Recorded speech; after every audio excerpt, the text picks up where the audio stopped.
Viewers আসসালামু আলাইকুম, সবাইকে আমার চ্যানেলের পক্ষ থেকে স্বাগত জানাচ্ছি।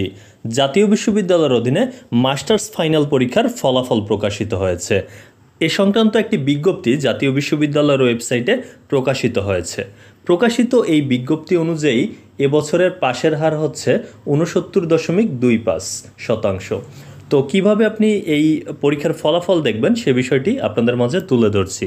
শুরুতে আপনাকে যে কাজটি করতে হবে, একটি ব্রাউজার ওপেন করবেন। এক্ষেত্রে আমি ক্রোম ব্রাউজারটি ওপেন করেছি। এরপরে সার্চ বারে গিয়ে আপনাকে টাইপ করতে হবে জাতীয় বিশ্ববিদ্যালয়ের রেজাল্ট সংক্রান্ত যে ওয়েবসাইট result.nu.ac.bd। এরপরে সার্চ করার পর আপনি এরকম একটি ইন্টারফেস দেখতে পারবেন। এখান থেকে এক্সামিনেশন যে নেম সেটি কিন্তু সিলেক্ট করতে হবে, মাস্টার্স ফাইনাল এই অপশনটি সিলেক্ট করবেন। এরপর যে কাজটি আপনার করতে হবে কলেজ কোড, এই কলেজ কোডটি কিন্তু আপনার অ্যাডমিট কার্ডে লেখা রয়েছে, আপনার কলেজের কোড নাম্বার সেটি টাইপ করবেন। এরপর রয়েছে এক্সাম রোল, এটিও অ্যাডমিট কার্ডে দেওয়া রয়েছে, রেজিস্ট্রেশন নাম্বার অ্যাডমিট কার্ডে আছে এবং এক্সাম ইয়ার, এখানে পরীক্ষার যে বছর সেই বছরটি উল্লেখ করবেন।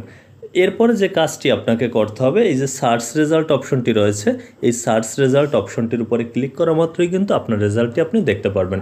তো এই ছিল তথ্যটি। জাতীয় বিশ্ববিদ্যালয় সংক্রান্ত সকল খবরাখবর যদি সবার আগে পেতে চান তাহলে আমার চ্যানেলটি সাবস্ক্রাইব করে বেল বাটনটি অন করে রাখুন।